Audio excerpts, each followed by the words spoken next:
G'day everyone, it's SDS SuperCoach providing SuperCoach content for you. I'm here to present the round nine review, where for the first time in quite a while we have gone down in rank, unfortunately, but we were due, and that's okay. I'm pretty fine with how things are still sitting. Just a week where a couple of things happened in the Sunday 440 game that absolutely destroyed us. So we scored 2,414.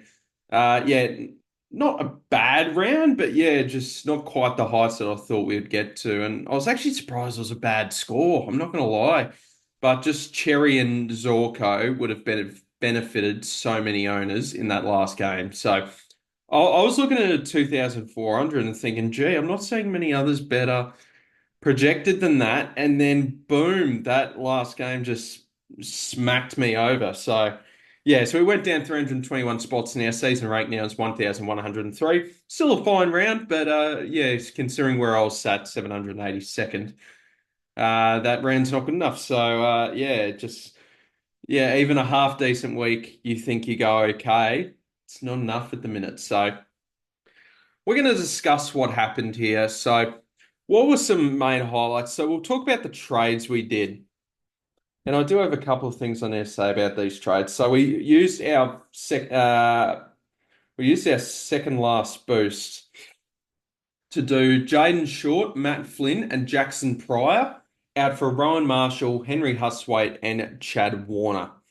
So, realistically, I was. I hate it when that pops up, so I'll just track the E on Carroll. Um, so I actually wasn't going to trade out. So I was, yeah, I was going to trade out Jaden Short, but I was really umming and ahhing. Is trading out Jaden Short worth a boost for someone like Chad Warner? There is really maybe a 20-point gain. You get what I mean? It didn't really feel like a boost, but I still did it just because the break even was high. And I picked up a shift on Sunday, and I checked the final changes, the subs, on my work bike, blah blah blah, easy.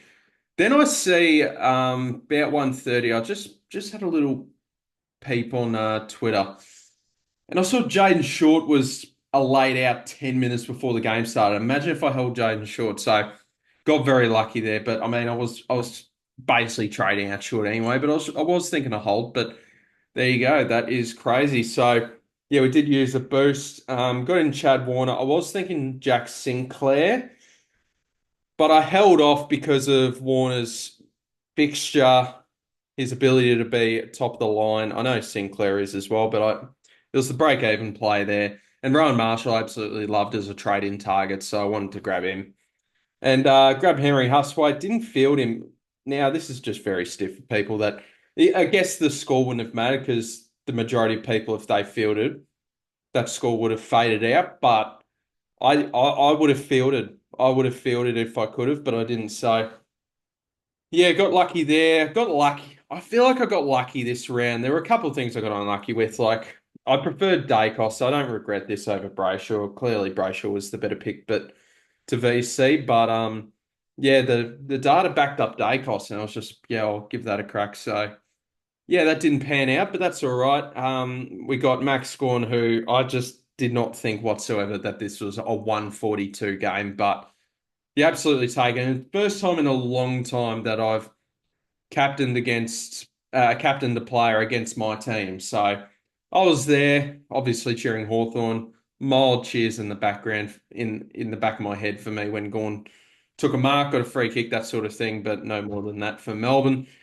But I just didn't think that was a 142 game, but we'll absolutely take it as a skipper. So very happy with that. I'll tell you what as well, Ryan Marriott, what a trade in, but gee, it's it's not right. The fact he gets this sort of scoring with the sort of role he gets, it's just ridiculous. But you take it really. So what else were the standouts? I'll load Petrarca just in case he went bad for Cleary, but he was fine. Bailey Smith is just unbelievable with a 154. So he's been a hell of a pick, and he's just a player where even if it's not the best role when it comes to the centre bounce, Just the open play. He just gets involved so much and it's unbelievable. We got to talk about this man, of course, as well. Zach Reid, 133 is unbelievable for a rookie. So 382K with a break even of -9. And I think he's now dethroned Bice as the best rookie for the season, realistically. So yeah, he's just been unbelievable, Zach Reid, and I think no Ridley benefited him a fair bit. Well, wait, am I tripping? Did Ridley didn't play, did he? He didn't really play. No, no, I think no, he got injured. Forgot, whatever. Anyway, Zach Reid, unbelievable. Bailey Dale, two back-to-back good scores from Bailey Dale is exactly what we needed. So very happy with that. After a very underwhelming start owning him, his past 2 weeks is what we needed. So that's pushed up his average a fair bit too. It still has been mildly underwhelming, but the past 2 weeks he's been great. I think the great thing about the Dogs as well is they've got a huge run home at Marvel to end the season. So we're obviously a fair way through the season now. Look at all these Marvel games.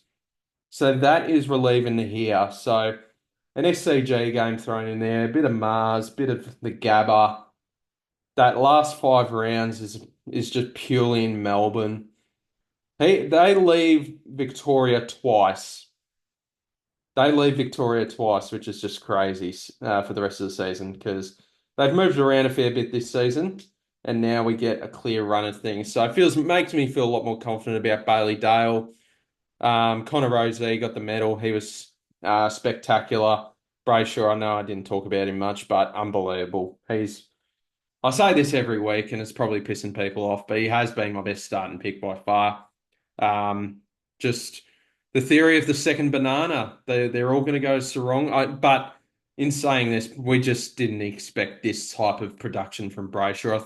I was going to take a 110 this year, and there's every chance it could fall back down to a 110 average, but yeah, he's just been outstanding. So full credit to Andy. He's been unbelievable in a disappointing year for the Dockers. Now this pissed me off. As I said this season, not many things piss me off. This pisses me off big time. Miles Bergman never tagged in his life. I thought there was enough with Willem Drew. I was going to cop Willem Drew to go to him. A hard tag from Miles Bergman, who just followed him all game and beat Dawson, to be fair. But that's just total BS. That is BS. Just couldn't predict that shit. That annoyed me. Yeah, so that annoyed me. She's all going fine. Yeah, he's top six in that role. Roberts, there'll be a bit of discussion about him. 72, still averaging 98, which is okay. But the break even's high. Is he a keeper? I just think at the end of the day, he's perfectly fine at D6 for the time being. There hasn't been a role change, just a poor score this week. He's just going to have those inconsistent scores every now and then. So I think there's enough here. I'm prioritising getting rookies off field over getting rid of Roberts. Bice, time to go. Been a great rookie though. Trainer, disappointing against the Eagles with a 46. I thought he would have gone better there. Carroll got dropped. But so I was actually going to loop Carroll and Trainer, but with all these Carlton injuries, Cowan redoing his hammy. I think Jack Silvani hurt himself again, but he didn't come off the ground. I think there was a little groin issue. Nick Haynes, I think he came back on the ground after potentially getting concussed. There was someone else for Carlton that I did forget. I believe there was another defender that went down as well, though. So there's hearing from all Carlton supporters, decent chance he's back in this week just due to the carnage there. So I think Cowan, I think Cowan has Carroll's spot. So wishing all the best for Lockie Cowan. I do like the way he plays, but good for Matty Carroll. Hopefully he can get back into the side. Bo Allen, 1 game suspension. I'm not holding my breath if he comes back in. I don't really know. I don't really care really. Dacos hard tag by Corey Wagner. So that was fun. It was very weird that Freo put out a tweet. It was very weird that Freo put out a tweet on social media going, we kept Dacos to his lowest disposal count since round 15, 2024. One, that you lost the game. I just don't get that. And then two, Collingwood had the bye in round 15 last year. So Whatever, Freo. That was weird. Chera, third game in a row with an 80. This is okay. He moved back to halfback due to the injuries from the due to the Carlton backline, so that's all right. That's not his spot. I think he's been going all right. Caleb Daniels, another one that we'll be discussing about his first poor score of the season, we would say. Yeah, it is his first poor score, but obviously the concern is the last month of form has been disappointing. So I made the move for Chad Warner. So as you can see, my forward line is already locked in.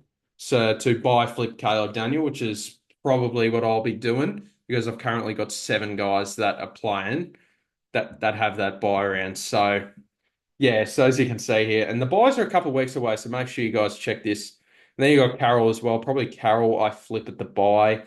There's two more games. Is there two more games? Yeah, two more games for Carlton before their buy. So potentially a buy flip for Chera, potentially a buy, very likely a buy flip for Daniel. Chera might just hold. Carroll probably a buy flip and just hope he can get to what's the break even? 16. If he can get to like 220K, that's perfectly fine with me. If he can get back into the side. What else haven't we talked about? So yeah, back to Caleb Daniel. There hasn't been a role change per se, but quite clearly there's been a role adjustment. So with so we bought Caleb Daniel now obviously if he was the second banana in that distribution half backline role for North, we would still be paying 269K in our starting team for Caleb Daniel. But the potential for him to be a keeper has gone down dramatically due to Harry Sheezel moving into the back line, and that's obviously affected him. And look, at the end of the day, he's perfectly fine, and I will be holding. I will be holding. I'll just cop the price drop here, but yeah, quite clearly he's perfectly fine to hold. If he is your F6 for the rest of the season, is that he can still average 85, 90. Like that's okay if you're struggling to complete a side. He's fine to hold. But yeah, I will be buy flipping Caleb Daniel. So there's been a role adjustment. Sorry, there hasn't been a role change, but it's been more of a role adjustment, which doesn't make his potential to be a keeper as good. Levi Ashcroft, after a really strong first half, completely faded. Xavier Lindsay, 71. Good to see him tick over some more cash. Tommy Gross with a 46 came on as sub and was on for 10 minutes and still managed to score a 46, which I'm very impressed with. But so I don't know if he's going to keep his spot. He did. There were probably three occasions in that last 10 minutes where he held on to the ball too long, got called for holding the ball. Obviously, the game-saving tackle by Tom Brown. Very disappointed for the young man, so hope he's going all right. I'm sure he's fine. He's just a young kid, but he'll develop throughout time, so he'll be fine in those situations. Hopefully he can stay in the side, but I don't know. I'm not confident on it. I think Minnie might go, yeah, maybe a little bit more development for you, mate. I've got a feeling Hustwaite's going to stay in the side for one more week. Whether that's sub or not, I think that's a bit of a risk, but you never know. I think one more price rise would be nice with Hustwaite. Even just a 49 will get him up to up another 25K, which would be nice. Just to get even just 80K out of him would be great. But it's not looking good there. As he got subbed out at halftime, very Sam Mitchell like. Max scored unbelievable. TDK was solid. He was fine. Uh, Petrarca, very solid in the first half, got tagged in the second half. Rankin, 97, solid as a rock. Horn Francis, just been in ripping form after those first few weeks. So, been very happy with his output thus far this season and just hope he can keep it up. Chad Warner, I didn't watch much of the first half, so a lot of people have been talking about the free kick he gave away, then the 50 for Sado Hawley to kick a goal. I didn't see that, but yeah, 93 solid. The role looks fine. The fixture looks good, so I'm happy with that. Jack McRae, 79. That's just part of his game, really. And then Rowan Marshall started slow and finished extremely strong with a 103. Stone didn't play again, and then Cleary, yeah, he's got a break even of 53. Ideally, sorry, 55. I thought it was 53. Yeah, probably, he's perfectly fine to get to a premium if his coin gets you to a premium. I think I'll be holding for one more week though. So let's talk about trades, everyone's favorite topic, trades. So the obvious talking point will be Caleb Daniel, Matty Roberts, Adam Cerra, blah, blah, blah. I'm keeping them all, and I've got four rookies left on field with 21 trades. So that's very doable to complete a side. But the obvious thing here is that there are, so forward line set, flex set, the rucks are set, and there's one rookie in the midfield, but there's three in the back line with Dale and Roberts who aren't the most reliable. So the clear weak point in the side that we need to address now is the back line, and we'll try to do that now. So Riley Bice goes and Luke Trainer goes. I know it's pretty early. I know Trainer's break even, I believe it's 35. 36. So yeah, I know it's early and I don't recommend trading out Luke Trainer, but he is my way to an upgrade in the back line. So without putting a good person on the bench in the midfield or forward line. So these two go, which leaves me 727k to bring in, as we know, there is a lack of cash generation. So yeah, it's not ideal, is it, bringing Sard or Hawley, but 155. If Sard can just avoid the vest, that would be awesome because, yeah, if he can avoid the vest here and then get a good run due to the Harrison Jones injury, he still has that ability to make some cash. And we know his scoring profile in the VFL is really strong. So I do have faith that he can be a good cash generator if he's given the opportunity, which I think he can. Hopefully, he takes Harry Jones' spot on the wing, which he did against Sydney, and hopefully that continues. So he's got potential to be a good rookie. He'll just be quite a slow burn, really, and probably a buy flip because Essendon have the last buy, so that's handy. He can play throughout the buys. If he gets the extended opportunity, defensive mid DPP is also handy as well. So it's not ideal paying 155, but that's okay. We just got to get a bit of luck there. Now the main talking point, because it is the main talking point, there are a lot of defenders that people are looking to get in. So there are some obvious ones. So we can afford 567k. So we can get Nas now if we like. Um, we can get Dane Zorko. We can get Jack Sinclair, who's the pick of the bunch. Quite clearly, got Jordan Clark, Max Holmes, Jake Bowie, if he's your cup of tea. Bailey Dale, some people looking at getting in. I think there's probably some better options. But in terms of how I want the side to look going forward, and if you guys watch me over the years, I love versatility in the side for the run home. And I am eyeing up Nick Martin. I know he's a forward. Yes, you are correct. He is a forward. Another forward for my side. But I just love the defensive forward DPP.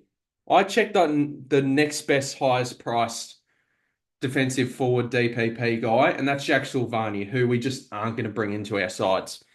So this is a bit. I'm not really looking at ownership. I know it's a bit of a pod play, but the DPP I love, and Essendon as well. Sorry, I'll bring it up. I was meant to bring it up before, actually. My apologies, but I just want to bring this up. Wing defense. So let's classify wing defense. Includes both wing and attacking defenders who push up the ground. That's basically Nick Martin's role. So Essendon have the best run for the remainder of the season for that specific role against opposition. So there are 4 out of 6 green matchups before their bye. They've got the last bye as well, which really helps, and they've got a solid run home. So Nick Martin and Connor Stone are going to be best friends. We're going to get them having cups of coffee and whatever the case may be. They're going to be best friends for the rest of the season. They are going to be my defensive forward swing. So for extra versatility in the side and extra coverage. And yeah, it's basically just going to be like that. So Nick Martin's the best defensive forward in the game, and I want to grab that. The role's good. Essendon want to get the ball in his hands, and I really like I really do like his potential for the rest of the season. So he's my pick of the bunch. I know I could go Sinclair, whatever the case may be, and I all think they're good options. I want to go Nick Martin. Um, yeah, that run for the rest of the season's really good. As I said multiple times, the defensive forward DPP is really handy. It's just how I want to run things. So I think I am going to go Nick Martin, and I do think he's got good potential to have a strong season. So I know it's weird having another forward in the back line, but I mean, if worst comes to worst, because I know the D6 will outscore the F6. Won't be as big of a margin as it was in previous seasons because of how strong the forward line is. Like if this was last year, Nick Martin's D probably F2, F3, but this season 145k, sorry, 516k, good value, good break even as well. So the time to jump on is now. People want him, they're paying up more next week. So I do really like it, and I know he's going to frustrate me at times this season, but I think I just like how it works with him in the side and having Connor Stone here to just have that DPP flexibility. So I do really like this pick, and I think that's where I want to go. And I know he might not be everyone's cup of tea. He's going to be frustrating to watch at some points, but I don't know. I just want him. I just want him. I think he's such a strong option for my side at least. So I do like the flexibility. So that's what we're gonna do. And then for this week, I haven't done any research on vice captain and captains at this stage, so we might do that now. Bob Allen's not named. We're going to loop Carroll and El Hawley. But the most important thing here is we've now only got three rookies left on field with 19 trades to correct it. So that's pretty easy to do. I still want to have a 24th premium, which I think is very doable. But I also, if possible, get to 25. That probably depends on how injury free my side goes between now and when the side's complete, really, and have three or four trades. I'm happy to have three trades for the run home if I can have 25 premiums. Less than 25 premiums, I'll probably want to run with four. So we're going to try for 25 and hopefully land on three trades with some money in the bank. That's ideal. Not sure if the cash generation is going to allow us with 25 premiums, but I think we've missed a few too many so it will be challenging, but we'll see how we go. So yeah, this is how the squad is looking for this week. In terms of vice captain and captain, so as I said, I actually haven't had any look on what the go is, but we'll have a look now. So Gold Coast Hawthorn, it's just Huswaite, obviously not. Sydney, could Chad Warner go off the chain? Doesn't feel like a VC, but I could change my mind there. Roberts, a bit hard at the minute. Carlton, Chera, not at the minute. TDK against Grundy could go strong. If Nick Dacos goes off the chain, he could go well against the Crows. I think they're gonna. I've got a feeling they'll try to get James Peatling to do a job on him. Bedford, I don't know what his status is on the injury report, but he could go to Brayshaw, so that mildly puts me off a little bit. Put Adelaide Geelong. I mean, Bailey Smith, probably Miles Bergman will do some BS with him. Now, actually, I'm not sure if Miles Bergman can keep up with him. So Bailey Smith's interesting, but that might be points bias from last round. Dogs, Bombers, Martin on debut, probably not. Dale, nah, nah, nah. Now, luckily, St Kilda and West Coast have play the last game of the round, so we but we don't. So this is ah because I almost reckon my best picks are on Sunday because I like Harry Sheezel against Richmond as that seagull. I don't mind it.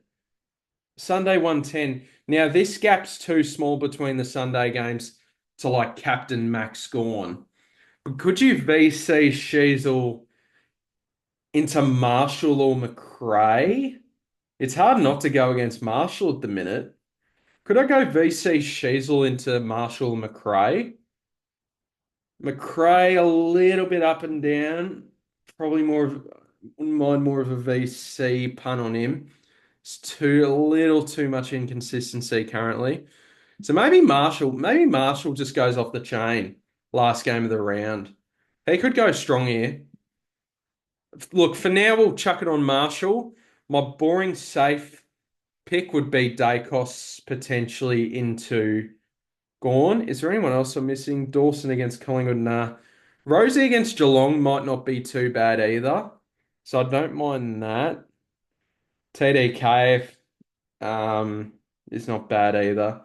Rankin Pies, no. Horny, not sure. Yeah, at the minute I've got Sheasel into Marshall, but I haven't done much research. I'll need to do some more research, but yeah, I don't know. I don't mind that. Yeah, that's interesting. Do I have, yeah, so I can chuck, hang on, West Coast and St Kilda. Hang on, let me think about this. Do we have Bo Allen, but I want to use him as that loop. Tommy Gross doesn't get named. Harry Boy, yeah, so what I'd have to do is um probably swap Gorn and Marshall, chuck Gorn at flex, or chuck TDK at flex really, just to make sure that if I want to use this VC on Sheasel, that I swap Boyd and Marshall together. So I think it would have to look like this. So yeah, I think that's what we'd have to do because TDK and Gorn would be locked out by the time. Now I know there's a 2 hour gap, but I still wouldn't, you want to give a full game to your VC. So Sheasel and Marshall seems interesting. I don't know. Now that's targeting Richmond and West Coast, I guess, but I don't know. It's usually been the meta at this stage, and no tag threats coming to Ruckman. So this does seem a bit weird, but I don't mind it. So yeah, there you go. That is the side that I'm thinking of doing. Down to 3 rookies, feeling good about the side. Obviously went down in rank, but that's okay. Let's check the SDS Super Leagues and we'll wrap this up. So total points, yeah, went down a bit. So did Nicholas. He's had a very strong season, and I feel like the team value is looking good for the run home as well. I know I've missed a few rookies, but that's all right. Jake, good bounce back round from Jake. That's good to see. The winner of last year, 172nd best league, so that's good. Minimum chips slowly fading away, but that's all right. He'll be all right. Big round from Connor with a 2-6. That's unbelievable. Connor, good stuff. Ollie had a strong round as well, so that's good to see. These guys are doing well. Stuart, right in the mix as well. And then the SCS Super League 2 has had a bit of a drop off here. So Daniel is going so strong as well. You're so golden with the 277 rank. James has gone up 148 spots, so that's good. Yeah, probably felt in my rank I was probably about 50 points off from holding ranks, but that's all right. Yeah, so a few guys dropping in rank, but that's all right. The SCS Super League 2 is going very strong. We'll wrap things up there, guys. Thank you guys so much for tuning in, and we'll see you guys for Throwdown Thursday afternoon, due to a couple of things me and Damo have to do. And Jump On, Jump Off should be making a return on the Thursday as well. Hope you guys are doing well, and we'll see you in the next video. Cheers.